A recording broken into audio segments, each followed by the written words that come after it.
Thank you, first of all, for inviting me. I feel really honored to share and be a part of this. And so my name is Leika Suzumura. I grew up here in Seattle, in like the east side of Seattle, and I feel like my something that really affected me was growing up. You know, my mom's from Japan, my dad's an American, a white American, and so I got the opportunity to go to Japan about every other summer and spend time with my grandparents, and that I think is what has influenced me tremendously about my understanding of culture and connection to nature, ancestrality, and ritual. And without that, I think I would have a very different life, because it was so contrasted to my life here. Like, I remember being in Japan, and I mean, there were so many things that like influenced my understanding of culture and community, where like everybody grew vegetables and had fruits and everything, and every morning there would be a different neighbor that would come bring something, and then it was my job to like go take them something, and that was not an experience I had in my neighborhood in America. And also, like, when you go to the grocery store, it's like you only saw things that were in season, you know? And so there were a lot of missing items in my perspective, but it was just because they're a little more like connected to the cycles of nature and just so different. The milk tasted different. I remember me and my brothers would always be like, why does the milk taste so different? But I think it's because it didn't have all those hormones and like, it wasn't mass produced the way it is here. And so anyways, those are some things I think that when I think about what has developed me to be who I am, that had a tremendous impact. And just connecting with my grandmother, she was, I think it skips a generation, right? Of kind of like the connection and personalities and that struggle to communicate with her. I did not necessarily learn Japanese in a way to be able to communicate. And so that's influenced how I raise my kids. You know, I made sure that Sayana speaks fluent Japanese and Oshani speaks only Portuguese with his dad. And so those are some things that I think have really shaped my way of being in what I think is important. So that to me feels important to share.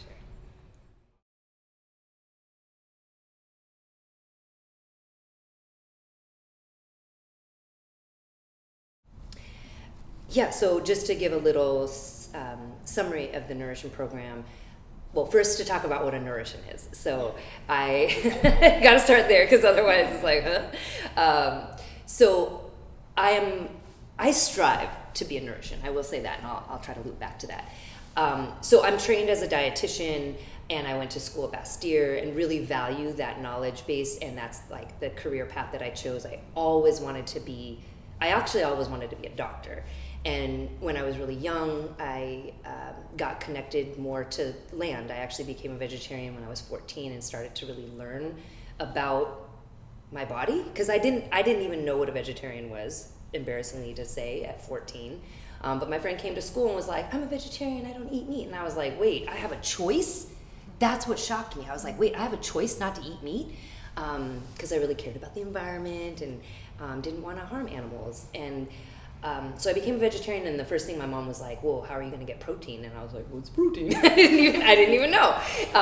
So, I started going to the library. This is long before the internet, so I would go to the library. I'd rent all these vegetarian cookbooks, and I started to cook because of that. I started to learn about nutrition, and because I already wanted to go into health, I fell in love with nutrition. I was like, calcium makes my bones strong, and iron carries oxygen in my blood. Like, I just loved learning about nutrition. And then I started, my first plant medicine was nettles, because I grew up where it was kind of on the cusp of rural out there in the east side, so I was surrounded by the woods, and I knew that those were nettles, but then because I was reading all these things about plants and nutrition, that was my first plant medicine that I got connected with. So anyways, all that to say that directed me then to become a nutritionist instead of a doctor. I wanted to be a naturopath, and then life took its course. And then after I graduated and I was out, and I always wanted to do community nutrition, I just found that when I talked to people that, introduced myself as a dietitian, they just kind of got uncomfortable.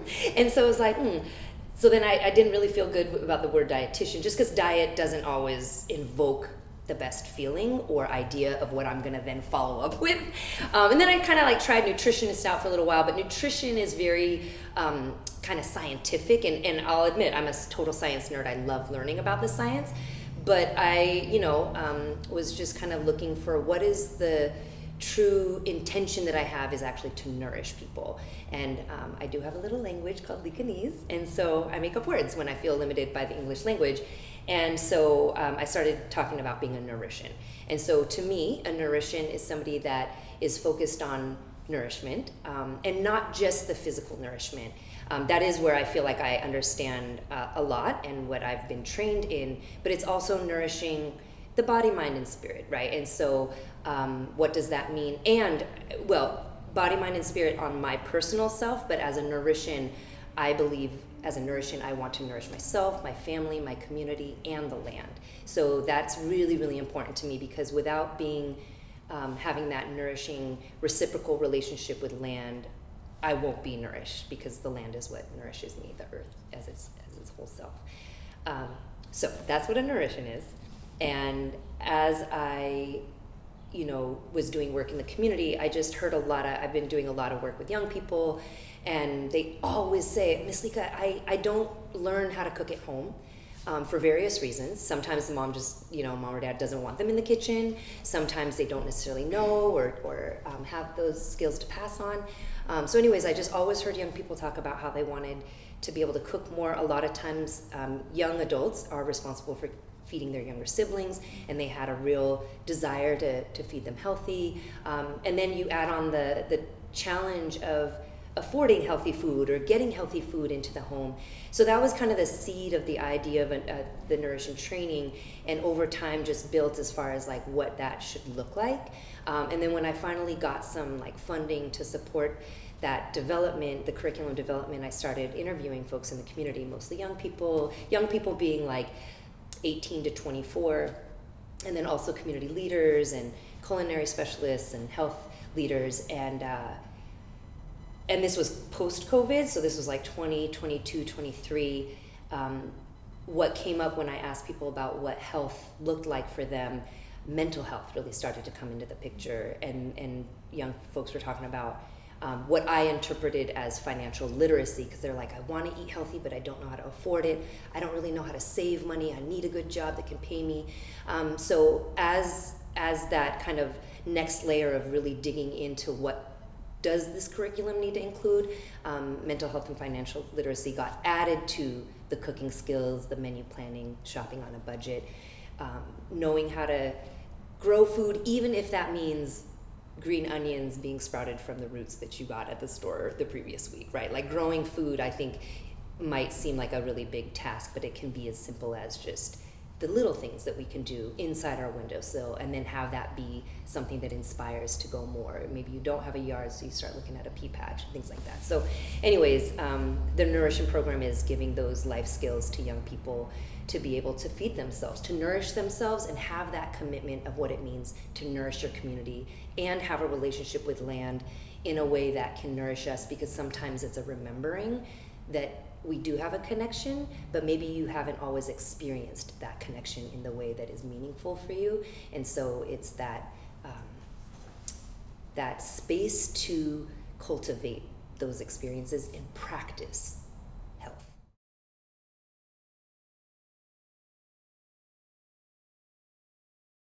I'll say that this program has been a dream for a good solid 15 years. And so we piloted this summer. It was 6 weeks intensive over the summer, Monday through Thursday. I had 10 young people. It ended up, long story short, I changed the age range to 16 to 21, and I had 16 to 18-year-olds. And it was on a farm. It was at the Rainier Beach Urban Farm and Wetland, outdoor kitchen, outdoor classroom. So talk about connecting to nature. One of the principles of a Nourishian is that my body is my home, right? So it's like, how do you take care of your home? You can't move out of it. This is what you got for your life. And so then that idea of like, okay, the microbiome and how it's connected to my brain, it's connected to my immune system, that interconnection in my body. Then the connection to the food and culture. Fermented foods was the way that we survived in times before refrigeration, and every culture has some type of fermented food, right? Then connecting it to the soil, right? So that's like one area where I was like, I think we successfully were able to connect it to that multitude of so many things that are interconnected, So Monday through Wednesday was like class, community building, cooking, reflection, being in nature, and then Thursday was a field trip. So like we went kayaking on the Duwamish to learn about the importance of the Duwamish River and go kayaking. A lot of students had never been kayaking. We did a field trip to Yehao and did some service work and dump wood chips to help them be able to turn that land into growing areas.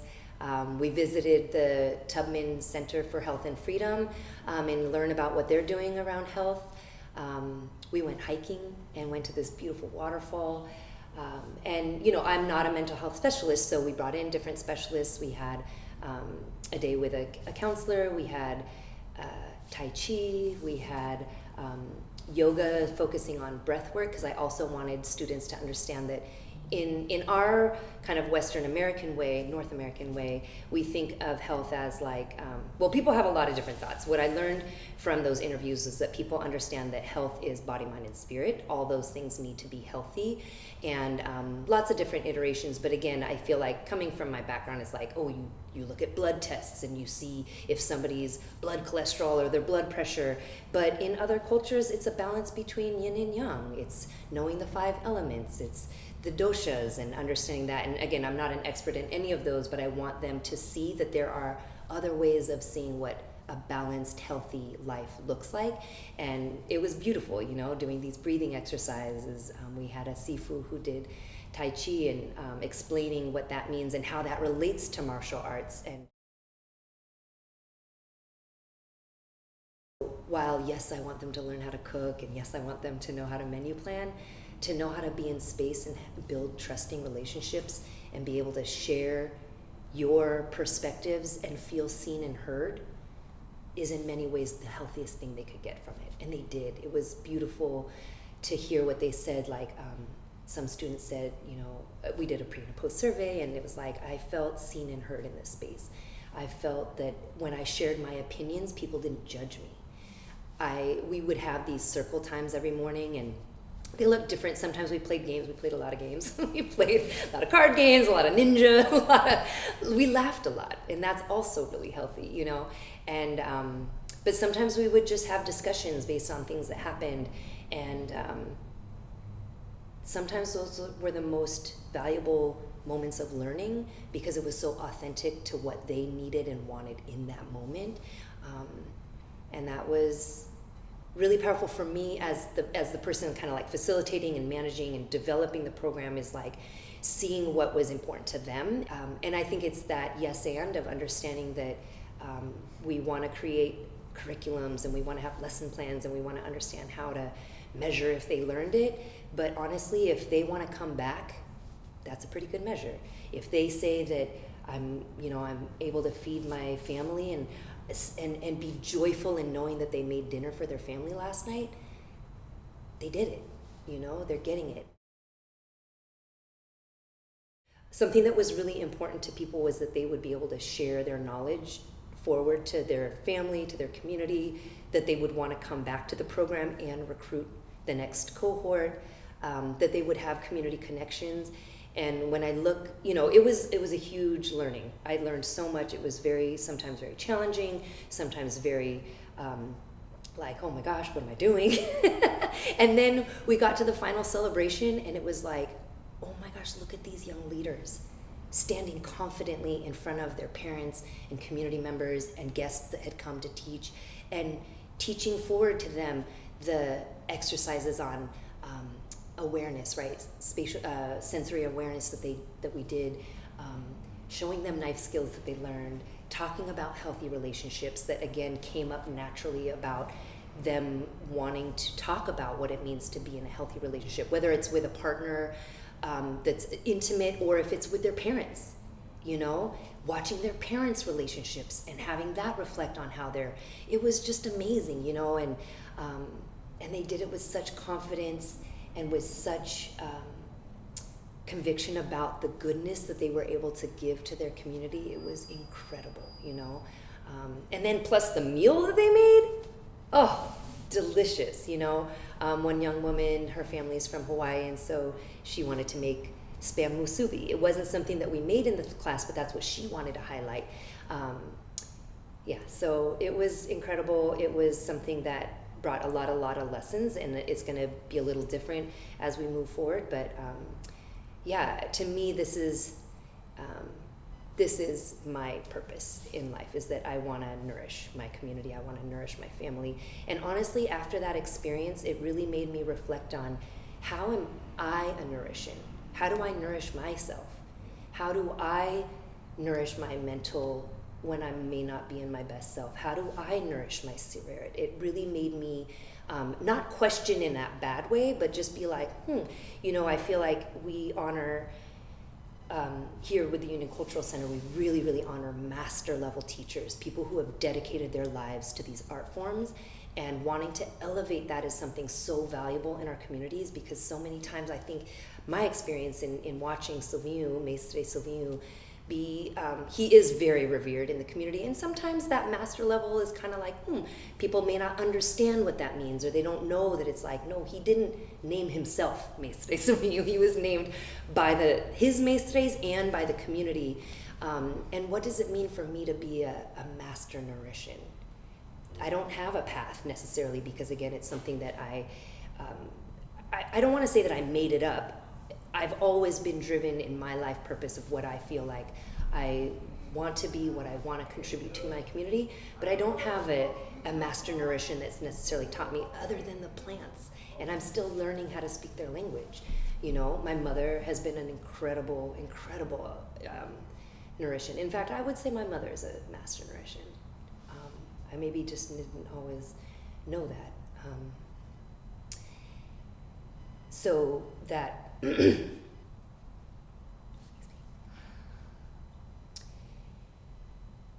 that experience over the summer taught me to look for that, to understand. And so I've been, since the summer, kind of spending time to just know, how do I nourish myself? And it's been an incredible journey, because it's so much more than the food, it's about what brings joy to my life.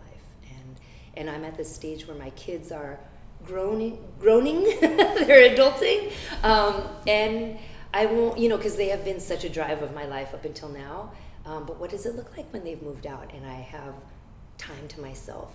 How do I nourish myself? And I don't want to be dependent on, my children nourish me, because they're going to have their own lives, and so that's been really beautiful, and understanding all the different things that nourish me.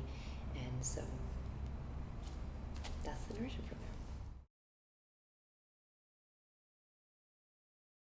So yes, we had one young woman who is from Mexico, and in the interview, before she was part of the program, she had talked about wanting to serve her community. She wants to go into social services, and I was really touched by her commitment to community. And so I was like, I don't remember if she had mentioned food or if I brought it up, but I was like, if you were in the program, would you want to lead some kind of a cooking class around Mexican food? And she lit up and was like, I would love to do that. I was like, hired. And so then when we were in the program, after about the first week, once we got used to an outdoor kitchen and what that looked like, I was like, hey, do you want to, maybe in week 3 or 4, you could teach us something? And so she wanted to make tamales. And I was like, perfect, that's such a great group activity, and you can come and, so we started talking about, what do you need to do ahead of time so that we can do it within the time frame that we have? And and then we started talking about, okay, what kind of ingredients do you need? I can go buy them. And then as she was explaining the masa that she needed, it had lard in it. But we had a few students that needed halal and don't eat pork. So then it was like, can we make it without it? And she was like, I don't even know where to find it without lard. And so she ended up making something different. She made enchiladas instead. But that was like here we are, and I want to share, but I also want to respect and honor that everybody can eat it, and still make it so, like, sometimes when you adapt and then it doesn't turn out right, and then you're like, this isn't really how it is, right? Because it's like not quite right. And I didn't want her to also experience that. And so it was like, and she was so willing to pivot, right, to make something different that didn't then make that, and she would still feel confident about teaching it. It would still turn out the way that she wanted to represent her culture and her family's recipe and everything. And so that was a really beautiful moment.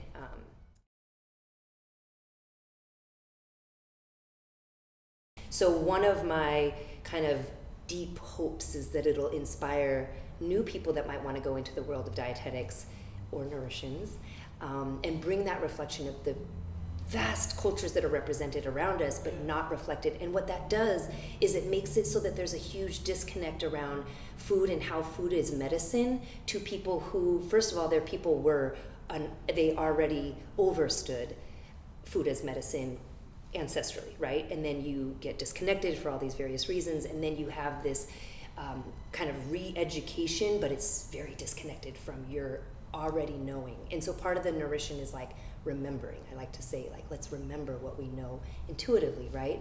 So in that way of like what I vision for the future is the next iteration of it, the next pilot that I am writing lots of grants for, is to have the training, and then the training follows up with an internship.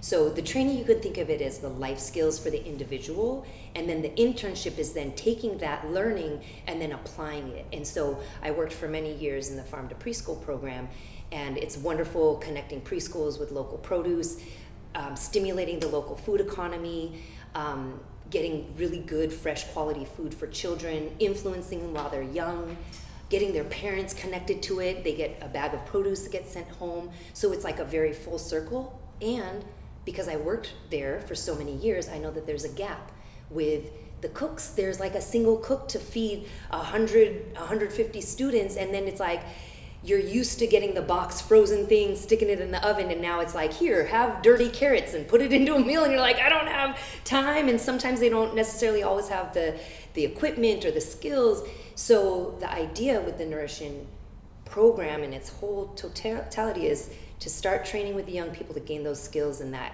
confidence as an individual. Then you apply it in these preschools that then helps the cook. So the internship job component would be help the cook in the kitchen so that they can order this fresh produce and make it into this delicious meal that of course the children are going to want to eat, all these fresh vegetables and fruits.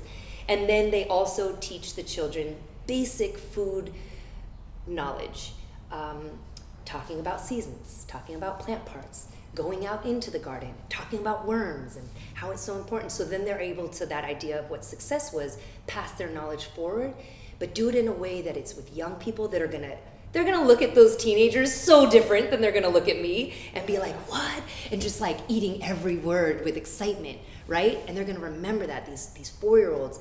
Then it's gonna be leadership for these young people to be like, no, I do know how to teach forward. I do know how to be a role model. And I'm envisioning this like intergenerational, bring in the parents, bring in the grandparents, bring in their food cultures, and find ways to like activate these spaces where the children are spending so much of their day. Youth leadership, stimulating the farm economy locally, awakening these things. This is not new. This is not new. This is our old ways of living, but in a modern place that has disconnected us because of capitalism and colonialism, if I'm gonna just be honest, and a system that is marinated in racism, that it's like, how do you shift that, you know? So that's the bigger vision that I have for the Nourishian program, and I need to work with more people. So if you're out there and you wanna do this with me, reach out.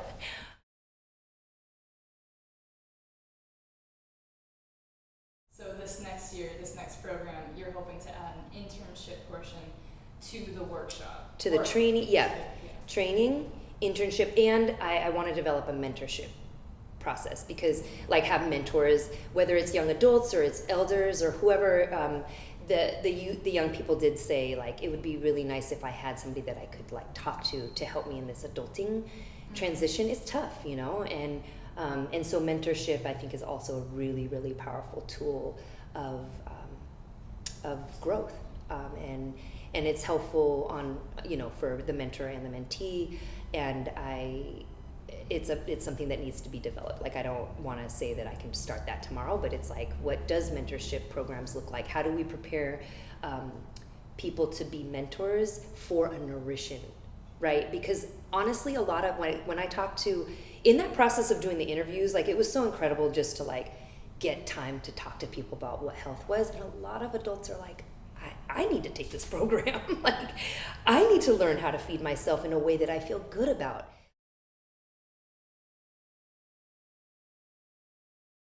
As much as it is about, during being a Nourishian, it's really that process of becoming a Nourishian. It's that process of training to be a master.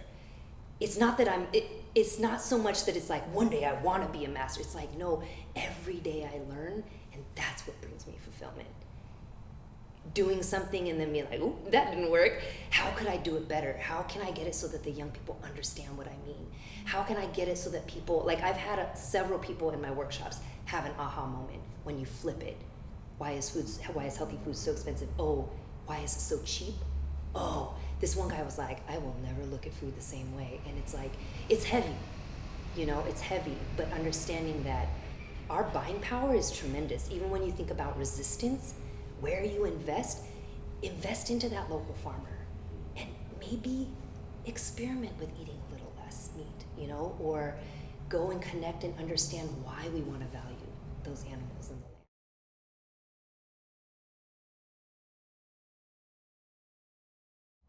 It's Ubuntu. Yeah. I am because you are. And that, again, that got brought to me through Capoeira, through our maestres, and that's the one. And I often will come back to that when I feel really disconnected and remember that it's like, no, I am because you are, and you are because I am. And what does that even mean? How do I live into that? That one really inspires me, and humbles me, and encourages me, and guides me. And if you want to learn more, listen to